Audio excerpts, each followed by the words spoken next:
at Boston University.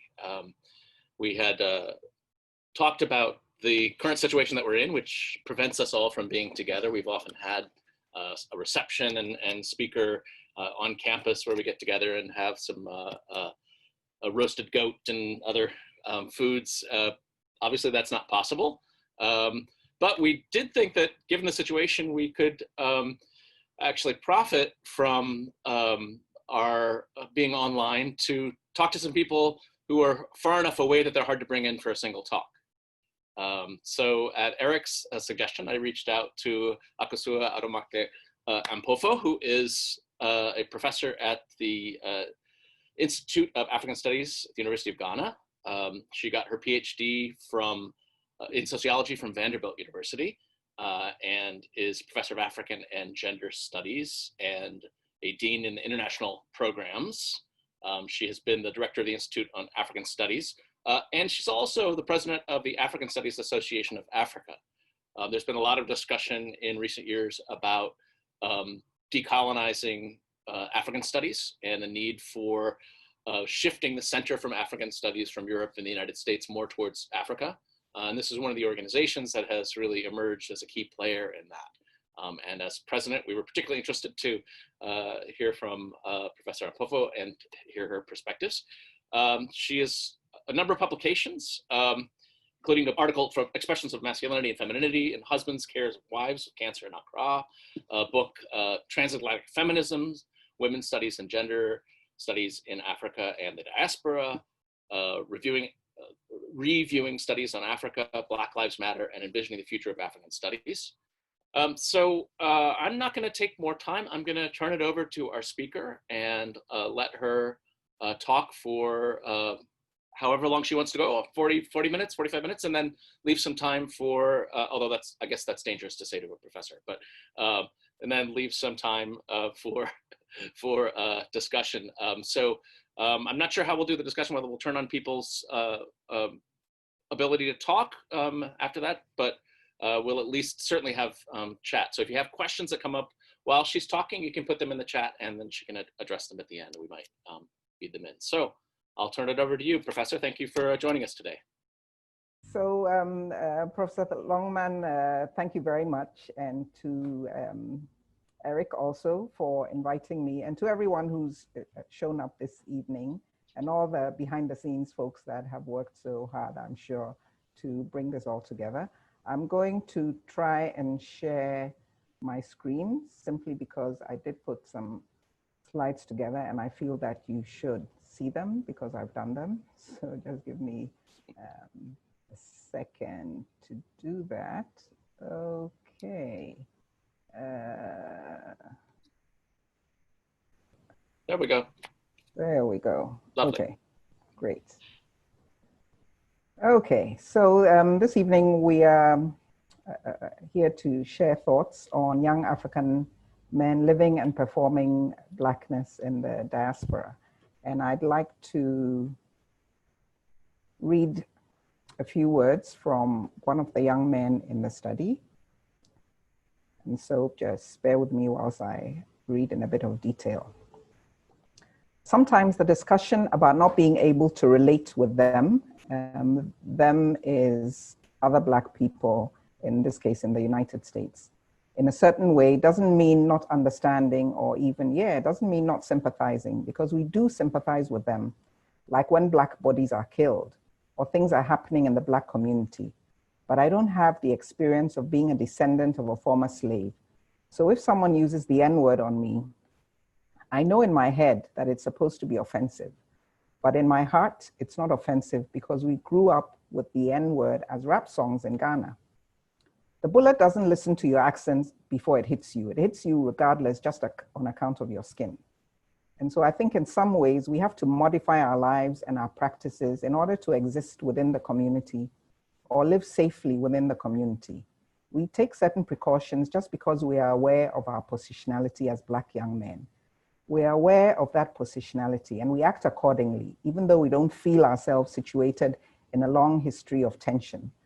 So we are new actors in that play, and it just happens that we have the clothes, so we are the actors. And I'm often accused of being friends with the oppressors just because I'm too friendly with white people. Or sometimes I don't see things as being wrong or problematic. So it's a tension internally and externally. So we need to find that balance.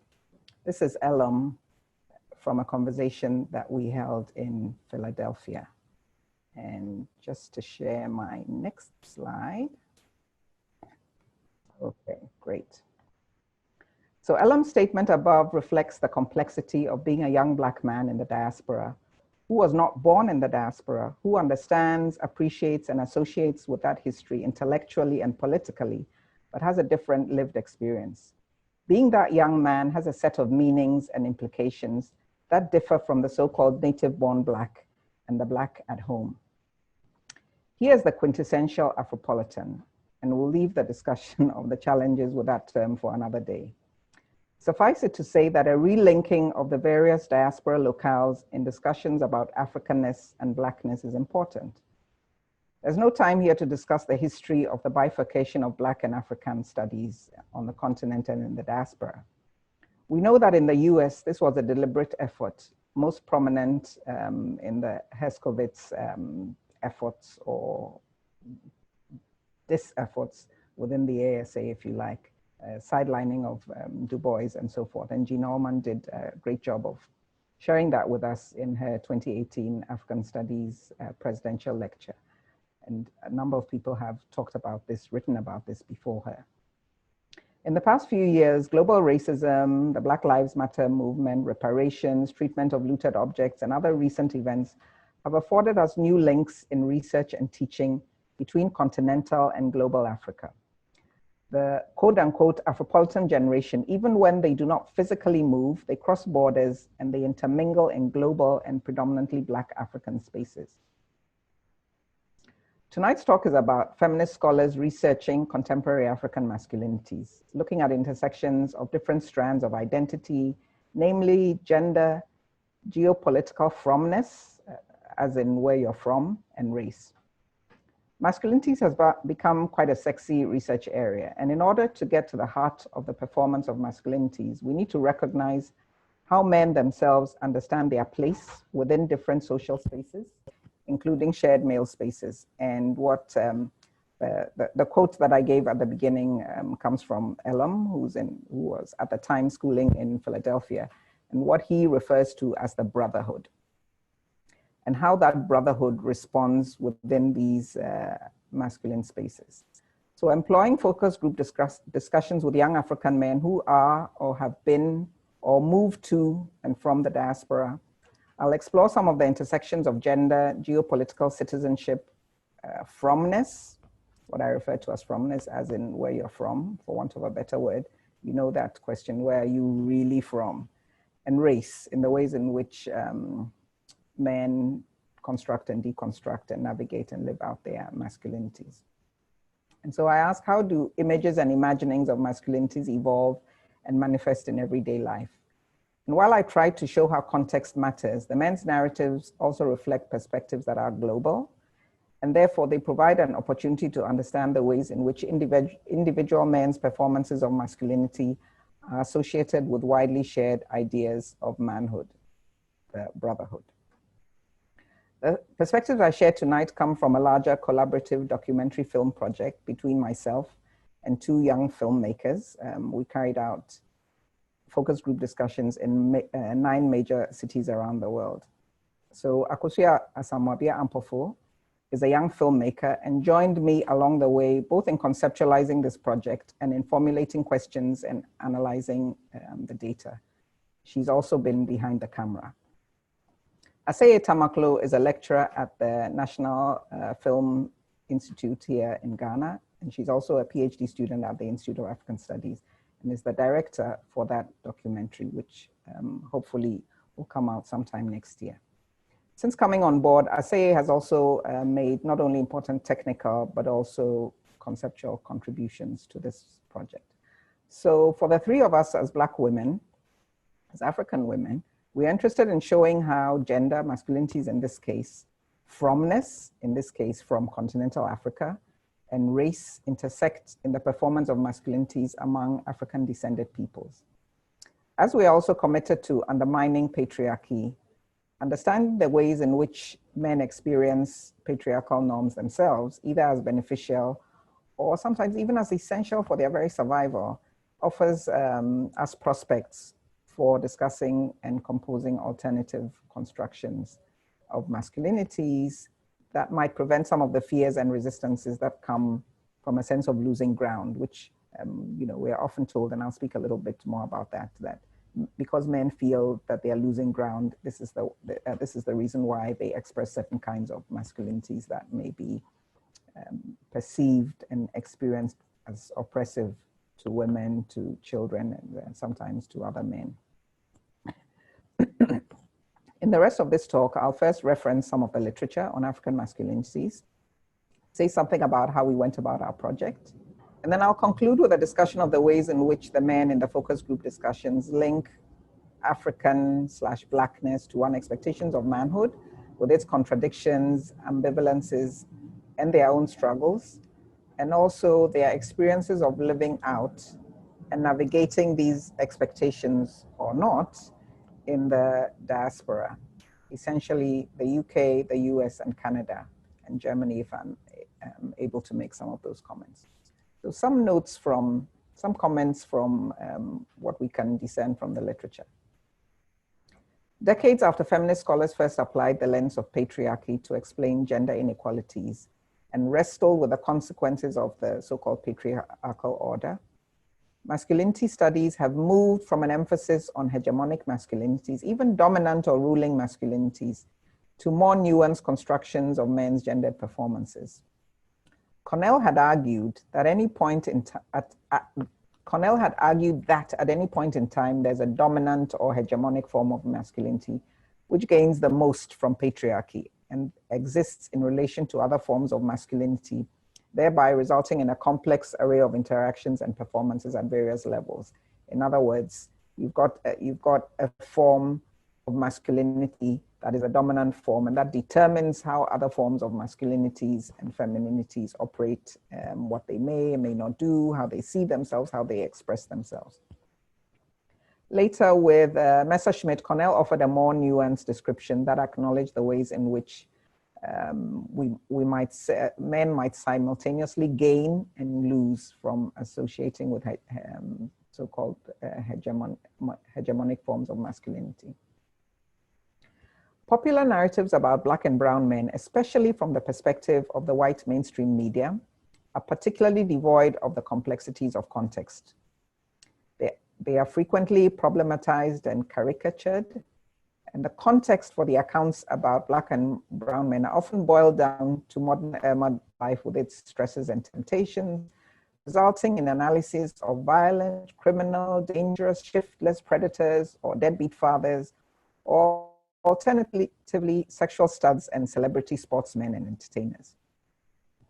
Social problems, including in terms of relations with women, with children, with colleagues, with co-workers, with the predominant white population, are then explained as a crisis of masculinity.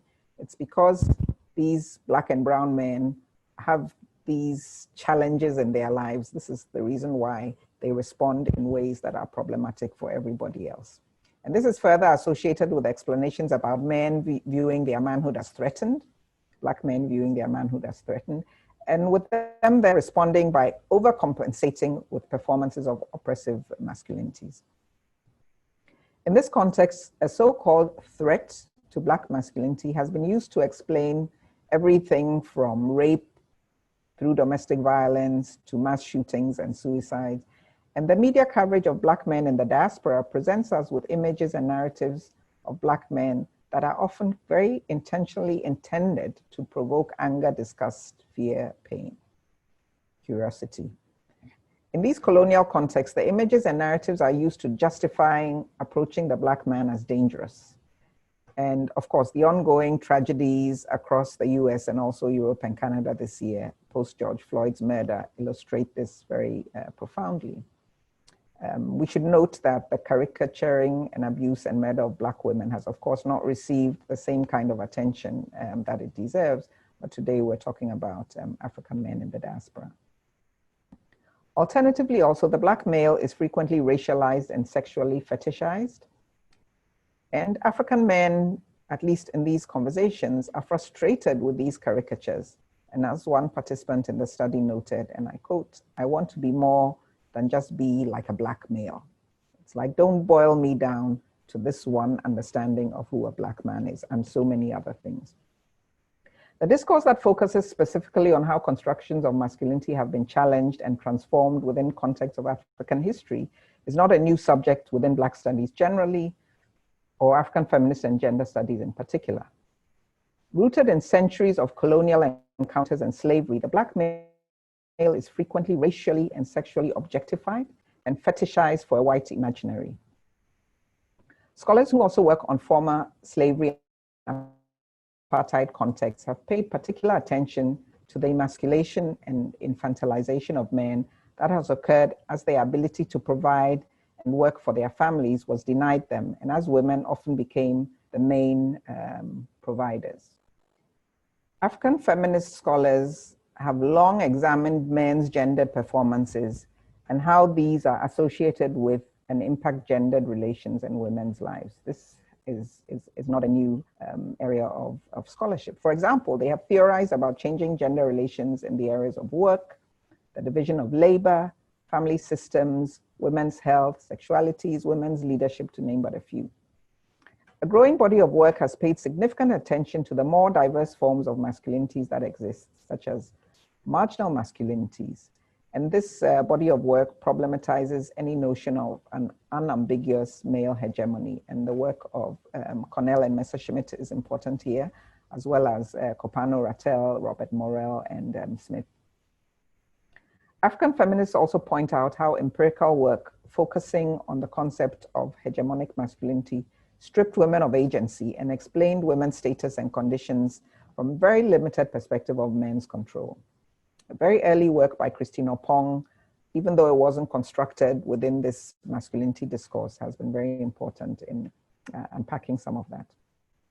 Copano Ratele pointed to ruling masculinities and also argued that it was not only the dominant form of masculinity that had the power to influence, but that marginal and marginalized masculinities also impacted the dominant form. So this is not a one-way street, as had been earlier conceptualized.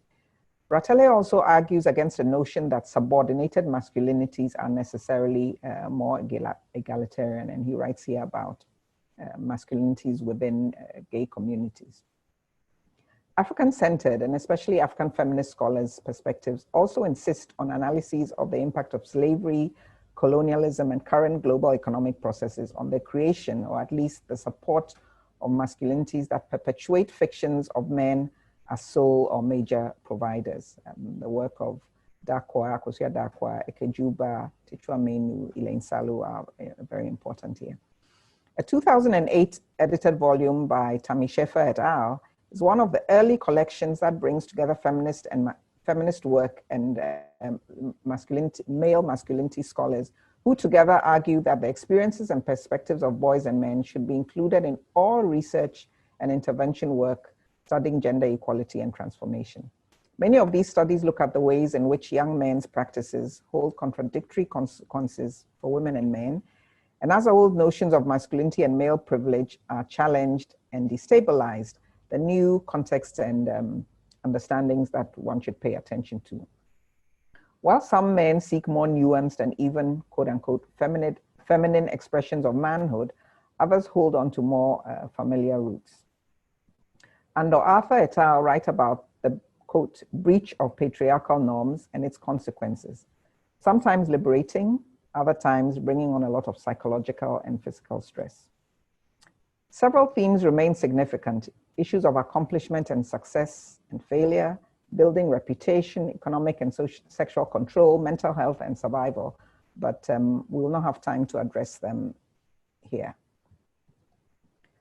So at this point, let me turn to some comments on the methodology, examining African masculinities, a decolonial and a feminist approach that Akosua, Ampofo, and Aseye Tamaklo have also brought into this conversation.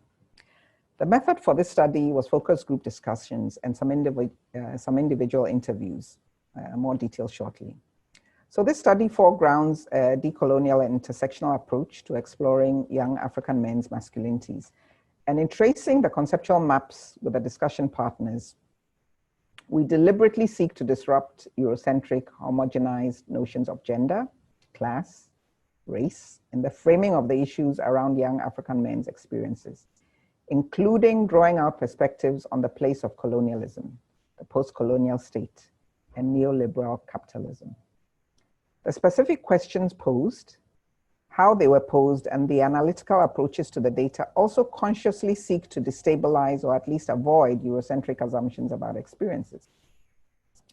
Further, in this approach, the young men are not simply the research subjects or the other that we seek to know from a position of curiosity or according to our own worldviews, but we see them as co-knowers. So for example, Osei, in a discussion held in Accra, conceptualize the complexities of gendered, race, and class privilege or disadvantage in the expression of normative sexuality in relationships as, and I quote, pretty privilege, in terms of what can be garnered as a sexualized and racialized Black man in a white space. This notion of pretty privilege resonated in the group that he was a part of, though not all had themselves traveled to North America, where Osei had studied. This particular conceptualization of pretty privilege in intimate encounters, or the prospect of intimate encounters with women, and I'd say that in all the focus group discussions, there was only one man who self-identified as same-sex loving, so I cannot talk about same-sex relationships. So this particular conceptualization of pretty privilege that Osei tabled suggests that bodies matter in the negotiations of consent in intimate encounters in ways that we must consider, not just in the specific context of the men's comments, but also beyond as they are taken up in the conversation. So Osei makes a comment, and that comment is taken up by the other men in the conversation, and they allow these conceptualizations and theorizations to take place within the conversation, sometimes in very conscious and intentional ways.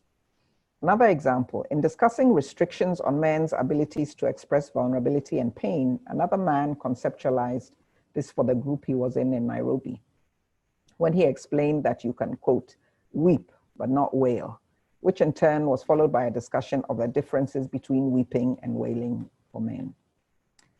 Thus, we recognize that individual agency can be enabled or constrained by the homosocial spaces the men inhabit. In other words, in these particular conversations, and vice versa, but also in conversations or in spaces that they inhabit outside the conversations, but which they bring into those conversations.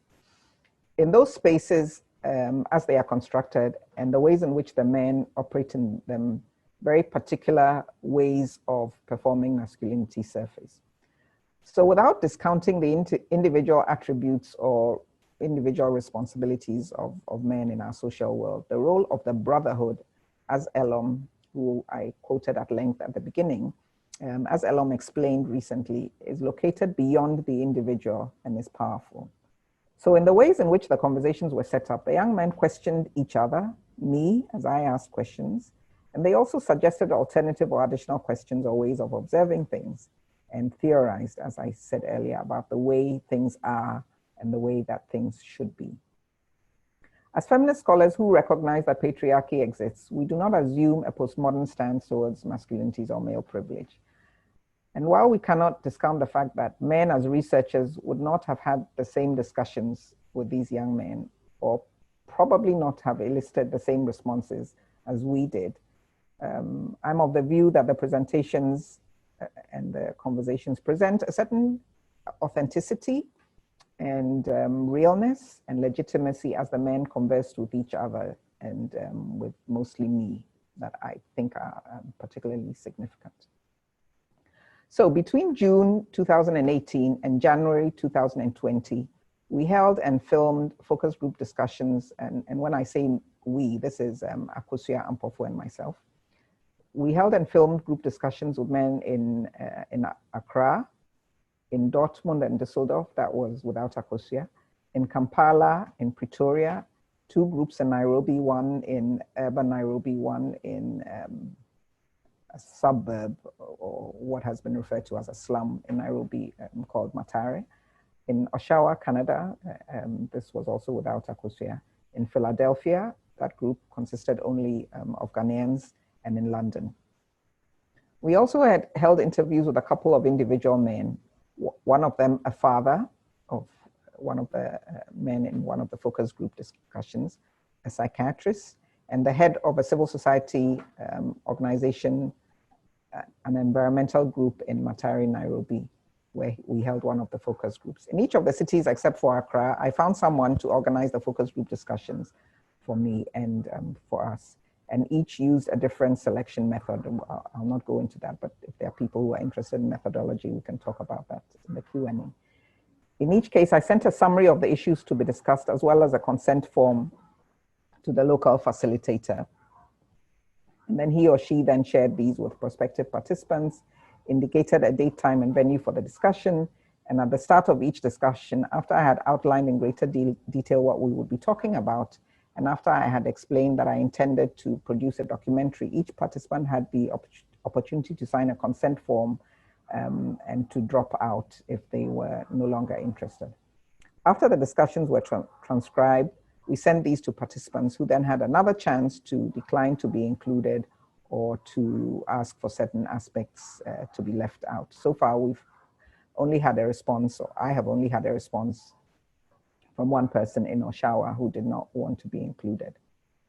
So the discussions that I'm talking about for the rest of this presentation are based on focus groups held in Accra, in Nairobi, in Oshawa, in Philadelphia, and in London.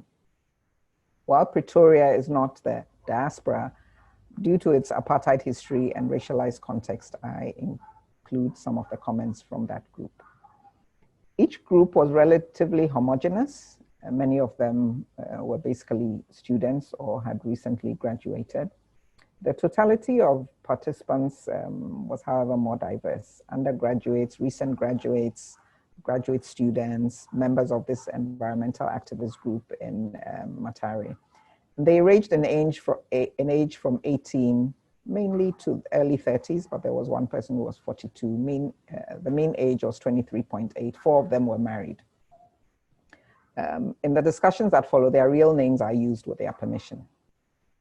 So the questions around which the focus group discussions were framed included explorations of African Black masculinities, experiences of racism, the racialization of Black bodies, the performance of Black masculinity in white spaces, strategies of survival, recognition and expressions of gender privilege or disadvantage, sexualities and intimate relationships, experiences and expressions of vulnerabilities. I also asked questions about role models, persons they admire, and a future for their imaginary sons or younger brothers. I'm only going to focus on the issues that pertain to the Blackness or the Africanness as experienced in the diaspora for the rest of the presentation.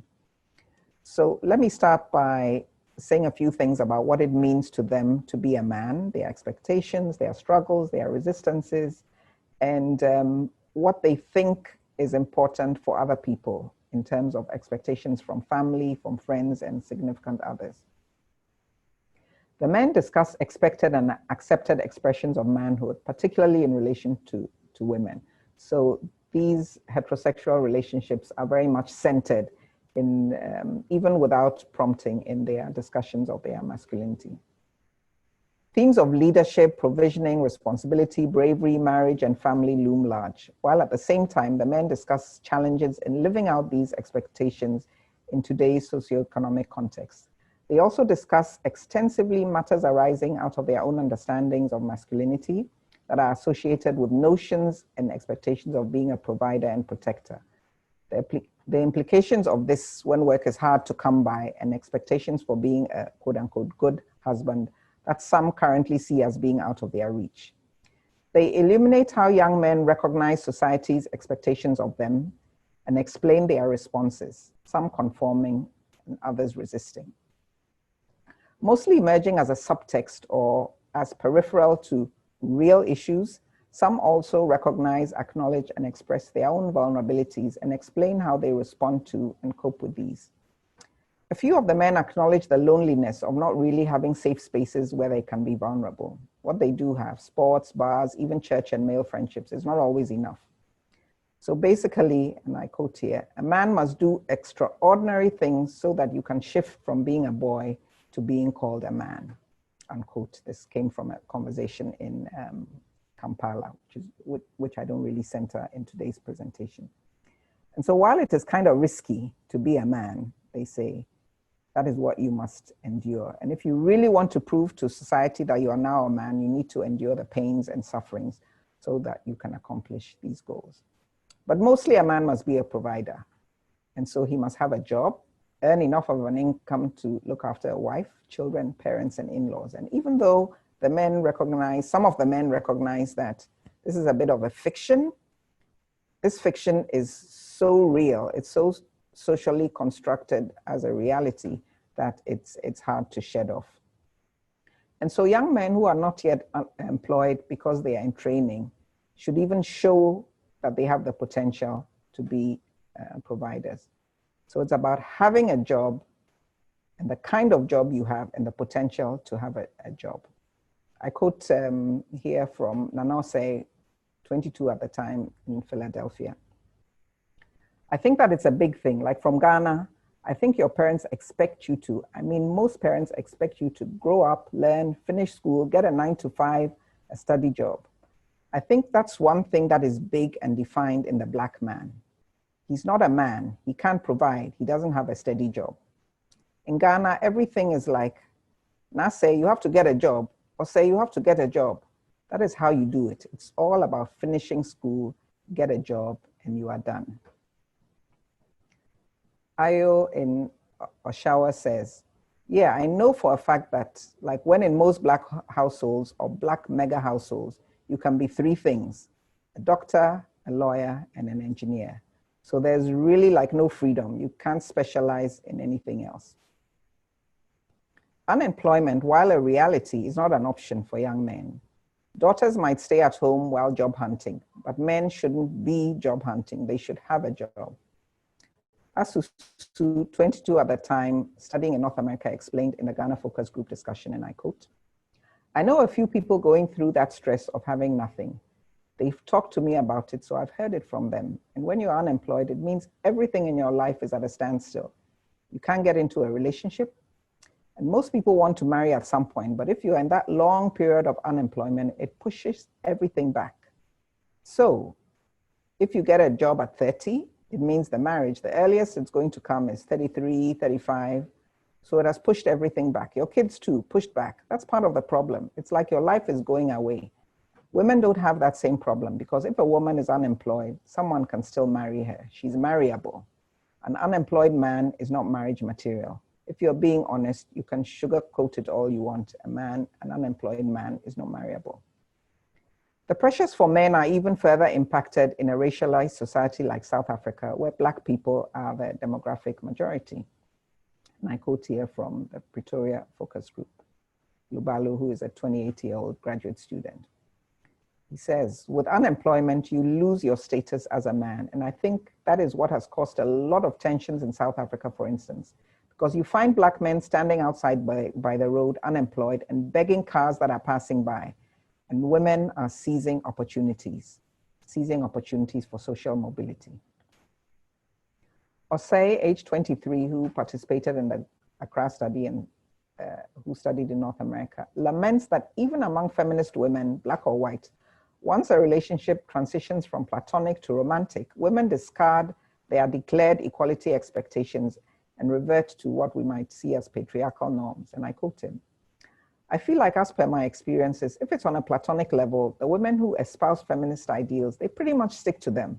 But once you start to enter the romantic realm, everything goes out of the window. Honestly, everything out the window. They will make the effort to try and pull out their bag to make it seem like they're going to pay. But you let them pay and see whether you'll see them again, unquote. However, the general sense conveyed was that to fulfill society's expectations, men had to perform, appear to perform, or show signs of being able to perform the provider role, even if they were with a woman who did not need or want to be provided for. Shame was not a word specifically used by the men, yet what came across was a subtext that defined behavior so that even when men resisted an expectation or even merely tried to contest it, most of them eventually felt compelled to comply. Speaking about the contradictions between the expectations for men and the socioeconomic reality became a very heated conversation in most cases. Let me move on to say something about expressions of identities of African or Black masculinities. The discourse around the subject of discovering one's Blackness can be found across social media and blogs, and there's a lot of talk in social media that's dedicated to the subject of discovering one's race and Blackness. Of course, Chimamanda Adichie has been famous, has famously contextualized this when she talks about her own experience in moving from Nigeria to the United States. The men who were in Africa and moved to Europe or North America without fail have these moments of discovery. Race is obscured in the post-colony by the very fact of colonialism, and subtle forms of race and white privilege in everything from knowledge production through social, cultural, and political practices is obscured. It's there, but it doesn't have to surface in the same ways because you look left and you look right and everybody else is Black. Of course, some of the men have recognized Blackness and racism intellectually, especially in high school. However, the real awakening comes when they confront it personally through an encounter in the classroom, with a college mate, in a shop, media portrayals, and colleagues' responses to these in their social interactions in North America and in Europe. And I quote Elom here. He says, "The closest I got to that discussion of a continental personality or a Pan-African person was when I went to the Model UN in high school. Beyond that, he and his colleagues were not talking about Blackness or race very much, except for other people, not necessarily for themselves." At the same time, the men have different Black spaces that they inhabit now that they have arrived in North America and Europe. So they inhabit spaces of their national origin, so Ghanaian spaces, Nigerian spaces, Kenyan spaces, South African spaces. Then they have the larger Africa space. Then they sometimes move into African American spaces, and then ultimately there's this Black space. So it goes in that order. And of course, they don't have the same salience. Elom again. "Just because I see a stark difference in the way we do things, in the way we were brought up, in our sensibilities, our approach to things. So I see a lot of differences at the same time. And it doesn't allow me to fully sort of integrate to that community." He means the Black community in the US. "And the tension develops when you're supposed to follow a script that demands that you are involved with them in a certain way or feel the things they feel or respond in certain ways. However, you don't really respond in those ways because you don't have similar experiences, and then you become the defective actor in a play." Nana in that same group in Philadelphia says, "So I think sometimes when you are walking with them, that is African Americans, the way they feel about stuff that's going on, you just can't relate. So it's almost like you are trying too hard and saying some stuff you don't want to really say just to be next to them. A lot of people caution me when I mix it all up, and they say his last name is Brown. So he says, Brown, it's a trigger word. What I've learned to do better is more of listening, empathizing, and listening some more." And Andrew in that same conversation says, learning, it's all about learning. "I just keep quiet sometimes because I feel like they are very sensitive because of their history in America. They have a lot of sensitive parts that I'd rather not touch. So if I have nothing nice to say or nothing productive to say, I'd not say it at all. I'd rather keep it to myself and try to understand it."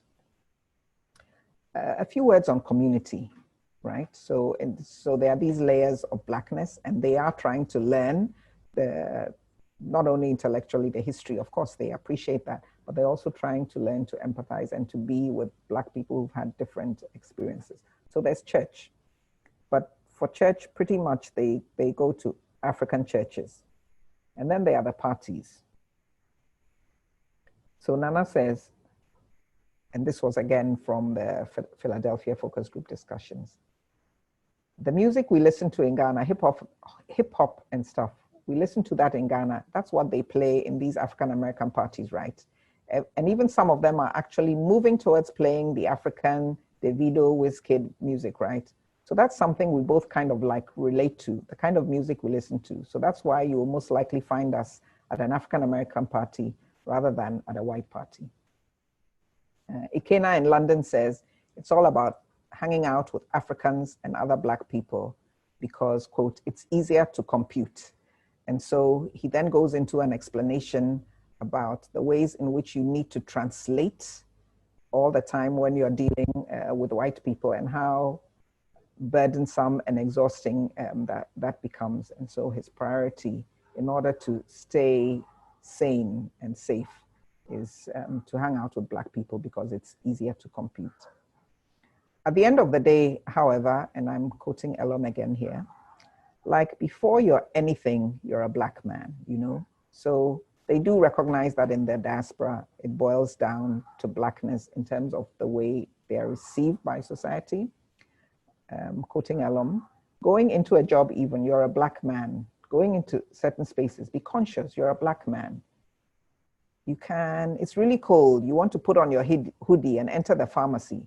You're a Black man, you know? So this Blackness has been brought to the fore as if it's our only identity. And because you're a Black man, when another Black man sees you across the street, he nods. So there's the sense of community with our fellow Ghanaians in this case, our Africans, as I said, our African Americans, and then our Black brothers. And at the end of the day, in terms of survival, and I'll speak to that shortly, the consciousness of this shared Black identity in a racialized and often racist space comes to the fore in terms of survival. So in terms of the racialization of Black bodies and the performance of Black masculinity in white spaces, race introduces very particular expectations that can affirm a certain specialness in some instances, but also burdens of representation. Osei, who studied in the US and who we spoke to in Ghana, explains how Blackness conveys a certain exceptional status for the consumption of white spectators of Black culture. And I quote him, I think that in social situations, Black guys are afforded almost like you're given, almost like a pass. There's the assumption that you are here to control things. As a Black guy, when I step into a room, that room, it's almost like the entire room is waiting, like with bated breath, to see what I'm going to do next. They, that is white people, connect you with rap culture, they connect you with sport and all of that. So they kind of see you as the authority on these things.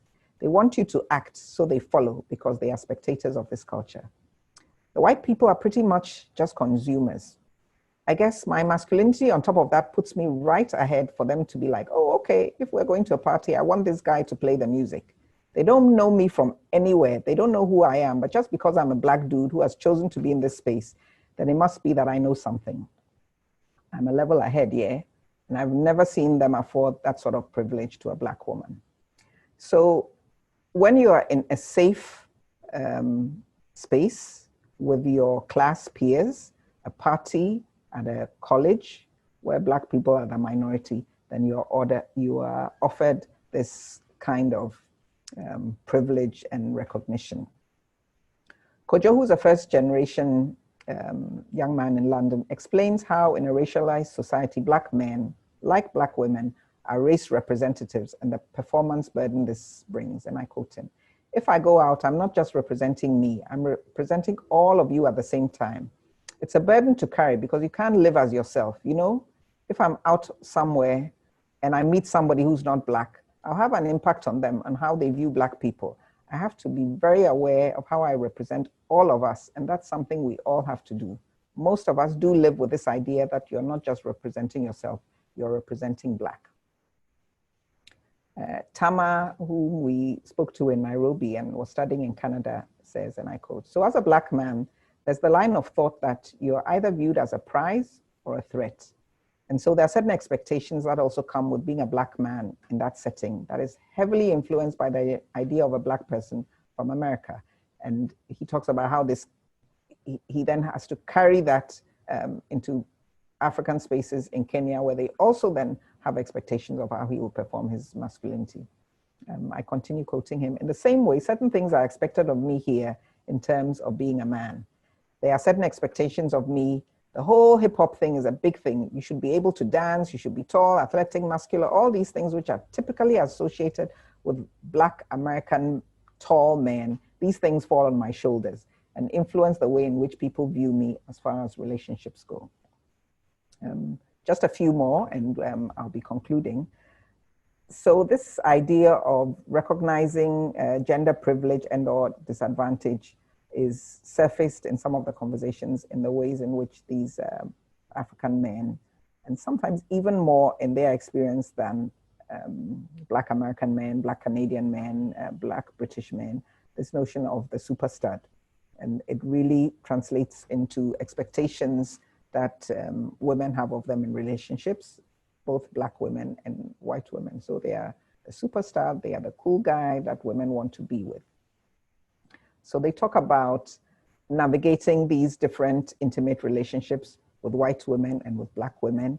And I quote here from Nana, who says that white girls are more explicit and more open to fun and games. So it's easier to know where you are in a relationship with them, quote. They don't beat around the bush. Like if they want to have fun with you tonight, they will tell you, there, that's what I'm looking for. If they want something longer, they will tell you. But at the same time, several of the young men talk about the fact that their friends and in many cases their parents tell them to proceed with caution. Those were the words that were used, and those very words were used on more than one occasion. Proceed with caution if you're going to date a white woman, because parents particularly have heard a number of stories about how Black men are accused of rape or sexual harassment if a relationship goes south, and they are really concerned that their sons should not get into those situations. So experiences of racism, context matters so much in these responses. Ikena here, living in London and who has lived 10 years in America, says, and I quote, and he's talking here specifically about experiences with the police and with being viewed with suspicion by legal enforcement officers and so on. He says, I think it's a rite of passage at this point, and the way you deal with the situation is very gender and race specific. I was at an airport in London and I was resting on one of those seats. I was lying down and an officer randomly came up to me and asked me, excuse me, can I please see your phone? And I was confused. I was saying, why would you need to see my phone? Oh, it was brought to my attention that you were filming parts of the airport. And I was like, but I wasn't. Who brought that to your attention? There was a lady who told me you were filming parts of the airport. Please hand me your phone so that I can investigate. I eventually complied. So here's a question that I ask in the conversations in Philly. I mean, and this is me speaking to them. I mean, from what I know about race issues here, you know, as they say, it used to be driving while Black, but now it's sleeping while Black, standing while Black, crossing the road while Black. And I was trying to be facetious and Nana interrupted. He said, breathing while Black, literally. And he goes on. When I'm walking on the street, I see a white person. I'm like, I see someone to talk to and he's white. I feel comfortable talking to him, but you're Black. And it's at night. They'll say you're coming to rob them. Like, just the way you treat yourself, it causes you to, like you're walking on the street and then a white person sees you and he crosses to the other side of the street and he goes all the way to the other end of the street and crosses back. And I'm like, whoa. So I ask all the guys in the conversation, who doesn't wear a hoodie here? We all wear it too, we all wear it. And I was saying something like that scary about wearing the hoodie. I'll never put the hoodie on at night, but we all wear our hoodies. And one final example, and we have scores of them. This is Brad in a shower. He says, I used to work in a betting shop and the environment was generally hostile because people would blame me if they lost their money. And it was a corporate thing. Everyone would blame me if the money was short. So if someone came up and I would find myself either matching their aggression if they were Black or somewhat backing down if they were white because of how Black men's aggression is perceived. All of them have either a personal experience with being stopped by the police or they story of a friend who has gone through that experience. So I'm not going to have any points of conclusion because this is an ongoing work, but I just wanted to end by saying a little bit about strategies of survival. So one of their strategies of survival, especially if they have not been born in North America or Europe, is that they can avoid some of the politics because they recognize that that's an area that is extremely painful, but they can sometimes step aside. They can sometimes decide not to go on a particular march or demonstration. They can sometimes decide not to partake in a particular petition because it's not necessarily their fight. And in the back of their minds, even those who have been born in the diaspora, some have families back in Africa. If it gets too wild, they can decide to go home to their other place of fromness. And I'd like to quote here from the words of Kojo in London. He says, and this was, it's not a high note to end on, but it just does capture the ways in which the young men also have to struggle with issues of mental health and you know, dealing with the challenges and the fears and the pain of navigating these spaces. So here's Kojo. You just walk around with that and you don't share that. In other words, these burdens that come with being a Black man. And I've grown up with, like I've grown up not wanting to share or to be open with people. I deal with my problems internally, generally speaking. And it's only through growing up and going through very serious mental health issues where I'm like, okay, let me see. There's some stuff you need to unpack and unload and to move forward, that I've been able to deal with this because the bag is getting heavy. And then recognizing that this is what I will have to deal with.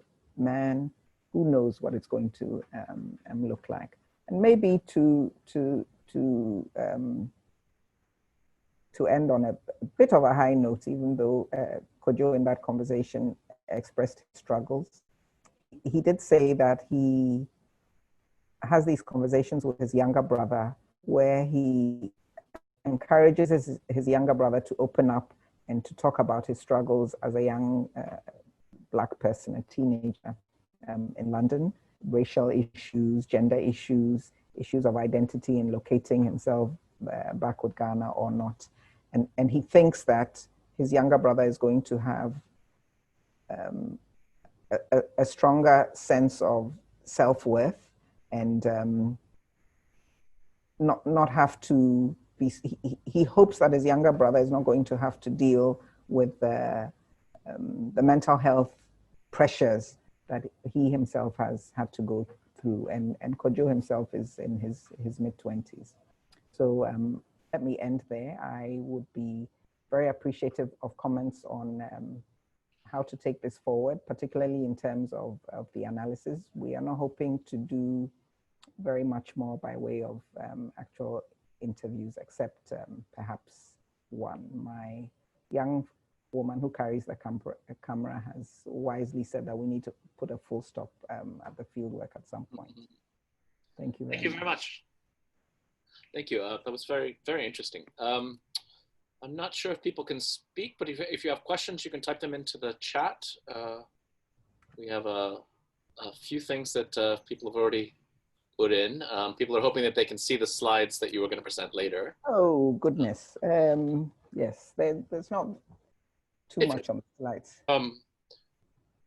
Work on women's positionality in Africa has, part of it is focused on the effect of colonial legal structures. So laws that denied women the right to inherit, the right to open bank accounts, a variety of things. And the flip side of that is that men get the advantages. And so I don't think that's been talked about as much in sort of the constructions of masculinity. I'm curious, in your talk, you've talked about the young men that you've spoken with having to deal with the law, having to deal with facing the police.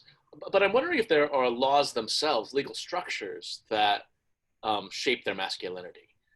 So in particular, because you're talking with immigrant folks in London and Philadelphia, are there ways in which immigration status and other things impact their masculinity? I'm just sort of curious more broadly what role the law plays in any of this, or I understand you're a sociologist. I'm a political scientist, so that's why I'm pushing it that way. But thank you. It was a very interesting talk. Thank you, Tim.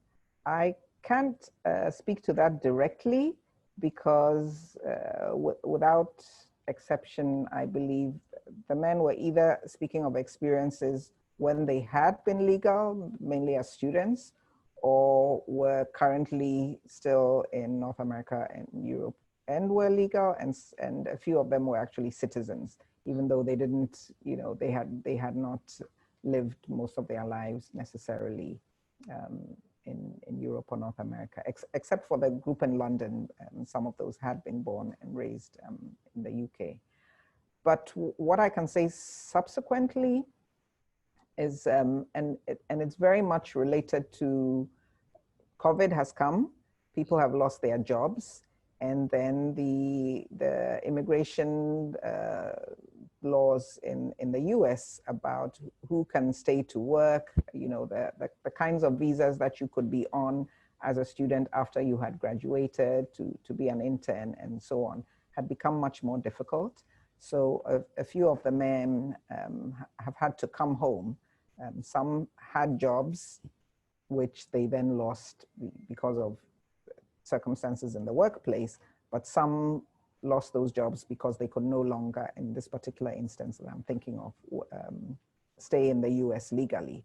So that then, also came with the issues of being unemployed, of coming back home, and of not fulfilling those expectations of being a man. So none of them were illegal, and so did not have to deal with those kinds of issues. So I'm thinking that perhaps in one of the conversations, somebody may have referenced a friend who had that kind of an experience, but I think this friend was female. So so that was a different picture. So I can't really speak to that. I have a question here from Linda Morse. What feminists informed your thoughts to go in this direction and examine men's roles? I feel that feminism allows everyone to be fully human, but so many men are still locked into roles by themselves and by women. So wow, what feminist? I think that all the feminist scholars that I have worked with and whose work I have engaged with over the years of my career would have informed this in some shape or form. So it will be difficult beyond some of the references that I made when I was giving the talk to identify particular scholars. But I do have to say that Kopano Ratele, who's a man, I believe that he identifies as a feminist. And there are conversations about whether men can be feminists, but Kopano does identify as one. His work has been very influential. But I should also say that the work of Christine Opong, who I'm not even sure if she identifies as a feminist, but a lot of her early work that I engaged with as a young scholar got me thinking about young men in the late 80s and early 90s when I started working at the Institute of African Studies, basically in the ways in which she, and Christine Opong is an anthropologist, the ways in which she looked at Akan marriage, for example, and she's talking about the perspectives of men and women and their experiences. And then I'm thinking, okay, so she's writing from from the experiences of women, their narrations about their relationships with men, and I'm thinking, okay, what's going on here, in men's minds? Someone else I can think of is the late Elaine Salu, who did a lot of work in the poorer communities in Cape Town, in the Cape Flats, and her description of young men in gangs and then you're thinking they are being problematized here, but she also humanizes them. She's showing the ways in which they live and work in their communities, but also presents them as human beings, because prior to that, a lot of the work that was coming out of South Africa talked about these epidemics of violence among men in Black communities. But I would say most of my sister feminist scholars' engagement with women's lives always generated thoughts about, so we're talking about these women, what about the men in these spaces? We're doing the narratives from the perspective of women about men oftentimes, including men sometimes, but very much using the lens of women. And so, I was always interested to know, what was happening with the men. And maybe also because some of my feminist colleagues had sons that they would then simultaneously talk about, sometimes would express surprise that they are feminist conscious sons, or who had been raised by feminist mothers and sometimes by feminist fathers, would say or do things and they would be surprised. It's like, with all that this young man knows and understands, how come he said this, or how come he did that? And not having sons myself, I always found it interesting and have wondered and wanted to know what's going on. And also, of course, to what extent, Tim, to your question about the law and so on, to what extent do the men experience their privilege? Because a lot of what they share in the focus groups, yes, they are talking about their reality. They are not necessarily presenting themselves as victims, but they are telling us the ways in which a lot of things are hard for them. We talk about the Me Too movement, accusations of sexual harassment, rape, and so forth. And, often what comes across is, sometimes they are being hard done by, and they don't necessarily immediately surface the fact that, oh, okay, but actually, sometimes I'm the one who's contributing to making life more difficult for other people, namely women. And I know that I didn't quite answer the question, but I hope it's satisfactory in some kind of way. Can we let Tom Johnson, I think you can unmute yourself. Go ahead if you're.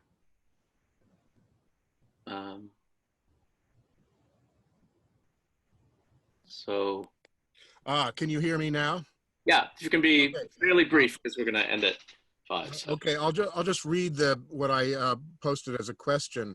First, thank you for a very informative and insightful presentation. It's important to focus on youth because they're the future, and they're more promising than our rather dismal present.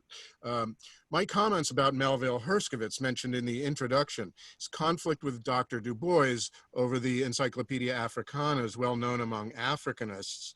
So I have 2 propositions about that. Herskovits' role in thwarting the encyclopedia probably was the nadir of his career, but it reflected now outdated mid-20th century notions of professionalism rather than discrimination. His thinking on race evolved in progressive directions through his career, and I believe he was moving in a more progressive direction on that matter by the end of his life. On balance, Herskovits made mostly positive contributions to African American and African studies. This was confirmed at an ASA panel in 2009, where we watched the film Herskovits at the Heart of Blackness, and in discussion, several African former students stood up to defend and praise Herskovits as a scholar, person, and especially mentor. Any consensus about Herskovits should focus on his valuable role in advancing African studies more than his least admirable episode. Thank you. I don't know if you want to weigh in on this ongoing discussion. Many of you may have been at the African Studies Association meeting 2 years ago when Jean Allman spoke as president. Her lecture was on Herskovits must fall, and sort of discussed some of the role. And I think that's partially what you were referring to there. I don't know. Do you want to comment or? move on to? Yeah, well, yes, I would only say that certainly people are going to see Herskovits differently. And I guess depending on where you fall in terms of what you think on balance his impact has been will determine how you see him. I have been a part of a movement at the University of Ghana to have a statue of Gandhi removed, and there were a lot of people who said, let's focus on the good things that Gandhi has done. Some of us felt, well, you can fall where you want on a particular hero. You can decide that he has feet of clay, but if there are particular aspects of what that scholar, politician, poet, whoever has done that you feel has been deeply painful for your own experience, then you probably will not be reading him in the same light as somebody else who's maybe looking only at his scholarly contributions. We have, let me read this. From Ethan K. I just wanted to say that I really appreciated this talk. You gave shape to some of the tensions I sensed when I lived in Atlanta and was talking with men who had newly arrived from Ethiopia, who all worked at the same market. I think you shared really well the dangers of being Black in a white supremacist society, the consuming aspects of white observers, and the pressure to provide for family in multiple nations. I'm also thinking about how in some legal cases, perceptions of Black men combined with perceptions of African people have operated to the detriment of African immigrants in the legal system. First I thought of was the Khalid Adem case, which may be too provocative. I think these are comments more than questions, but I appreciated this talk. So. Thank you. And then we also, another request to, if you could send the slideshow, they would love to see it.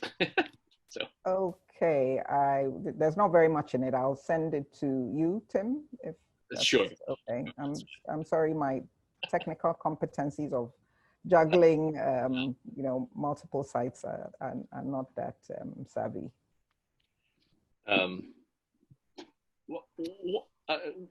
One of the, if I can ask another question, one of the issues that some folks have written about in terms of masculinity that within Africa that you've touched on, this need to be the provider has led to real frustration. So Ailey Tripp wrote about the irrelevance of men in the talking with the market women in Uganda, where she was researching. Or Mark Summers has in his book Stuck on young men in Rwanda, where they in order to be an adult and get married, you have to be able to have a house, and so you have to have the money to build a house. And if you can't get a job, you can't build a house, and so they're stuck in this permanent childhood, even though they may be 30 or 35 years old.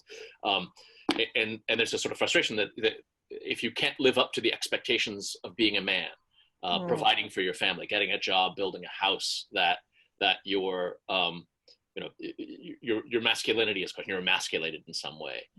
The image we have of African immigrants in both, I think, the United States and in England is a group that is relatively successful and prosperous. People who are pressured to be lawyers and doctors and make something of themselves. And I'm curious whether there's any of that sort of dynamic of the expectations of what a man is supposed to do, and how you might contrast, because you did focus groups in both the diaspora and within Africa. I'm curious what sort of differences there may have been on that. Sorry, that was a very long question. Thank you. It's an important question. I was trying to post into the chat, but somehow it's not allowing me. So anyway, just to say that I'll send the slides and I will add in the references so that people who are interested will have those. I think many of these men are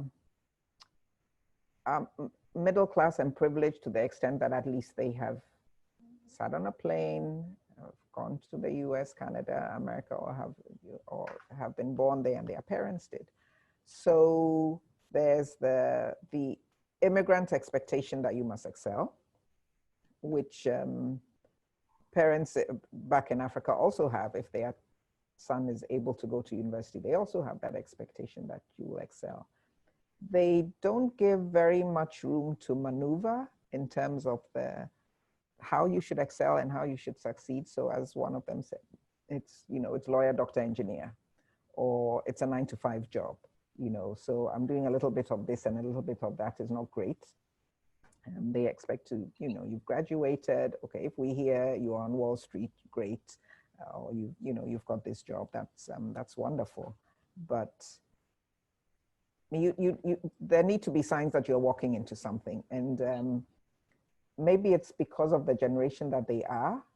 So these are, at the time we are conversing, they are just about graduating or have just graduated.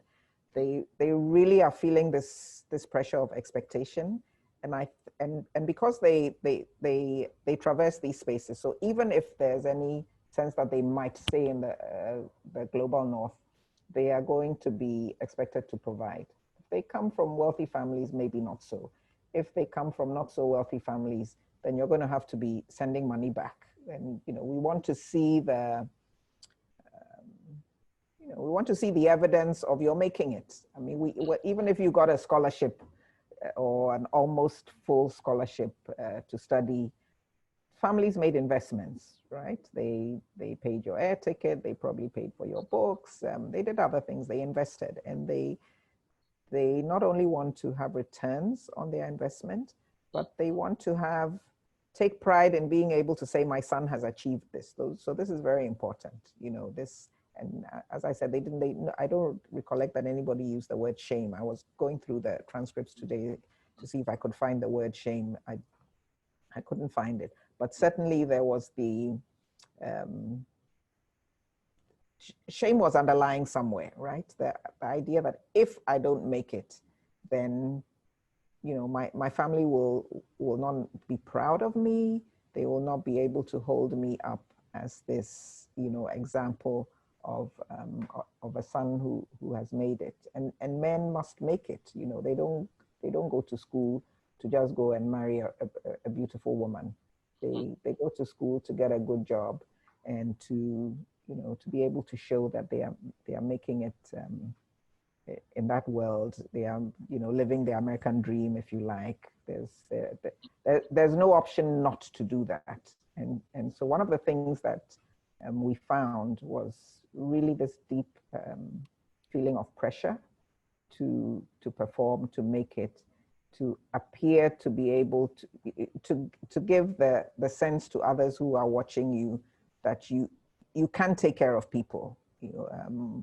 One of them said, even though he comes from a comfortable home, his parents were a little bit older when he was born. They probably don't need his help, but he already is feeling the pressure of what will he do for his parents when they are older. They have not asked, they have not suggested, but he has, he's taken this cloak upon himself as to what will I do for my parents. Are there differences in the expectations for remittances between women and men? Is it expected that sons sent overseas will send more home, or is it the same if you're sending your daughter to study? We didn't talk about that specifically, so I can't speak to that. From my own experience, I would say that parents would expect daughters as well as sons to try, as we will say. You have to try, at least try and send something home. And maybe mothers might even expect more from daughters because there's this sense that young men can be irresponsible. They are wasting their money and so on. But that's in the interim. When you graduate, you're supposed to settle and have a job. And at that point, even if you don't actually send anything home, be seen to have arrived and to be successful, and family and friends will know that you're making it. Forget that you might not necessarily be sending money home. Let family who are watching be able to say, oh yes, my son, he graduated, he's now a lawyer. This is just an anecdote of a family member who was celebrating, I think it was his 70th birthday, and he bought himself a new Benz and announced to the gathering at his birthday party that his children had bought this Benz for him. So later on, I went and talked, because these children were younger than myself, maybe in their 30s. And I'm thinking, oh, how these kids buying a Benz for their father? And one of them said, oh, don't mind that man. He bought the car himself. He just wants people to think that we bought it for him. So, so that he can show, it's a vicarious. He's showing his success through the success of his children. That ties in a little to another question we have from Carl Haas, another of our Ghana scholars. For those men in your study who have not been able to live up to expectations associated with manhood, what, if anything, have they been doing to cope or compensate? Have new techniques or social formations arisen? Does it vary by country?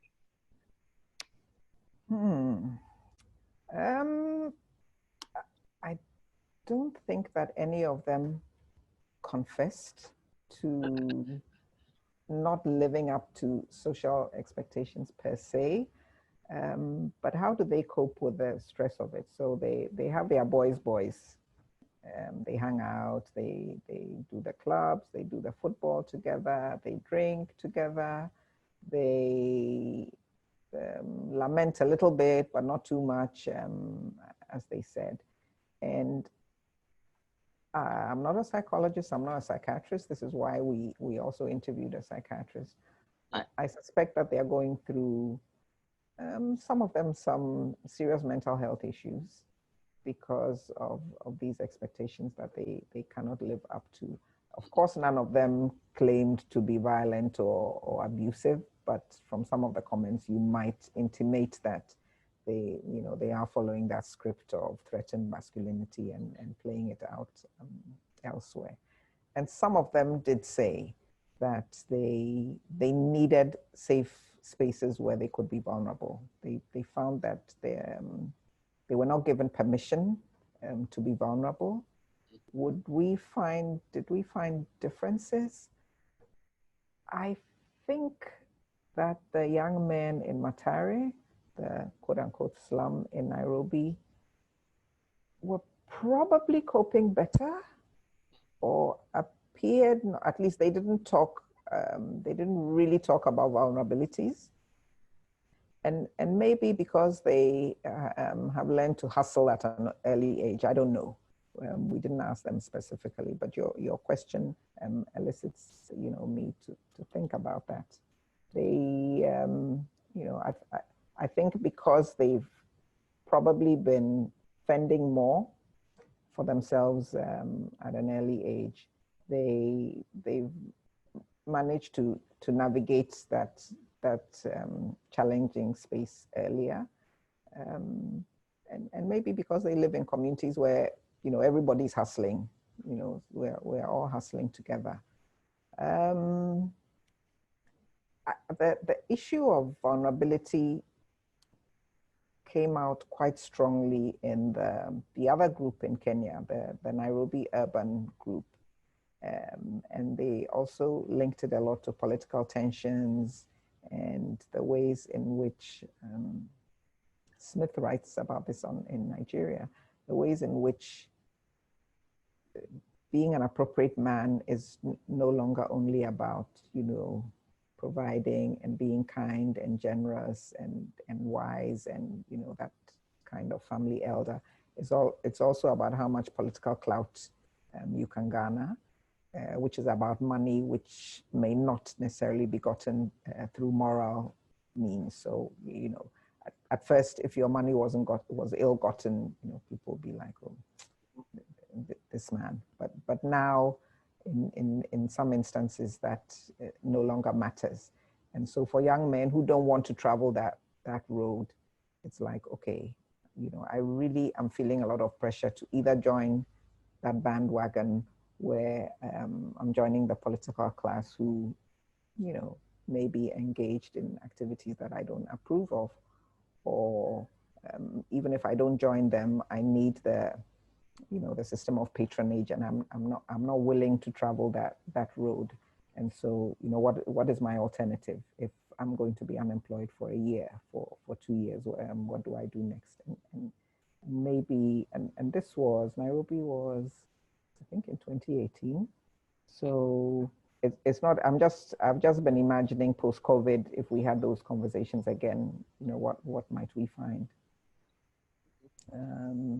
We have time for one last question. My colleague Falun asks, any parallels with the experience of Black men and women in Arab Muslim lands? An old taboo topic that most scholars have avoided. Ooh, I can't answer that. I actually wanted to do this also in Senegal, but because I don't speak French, you know, I just resisted the idea of doing this through an interpreter. So I can't think, and of course Senegal is not probably what the questionnaire was thinking of, but no, I don't have an idea. Well, thank you so much for taking the time to speak with us today, and we really appreciate it. So thank you, everyone.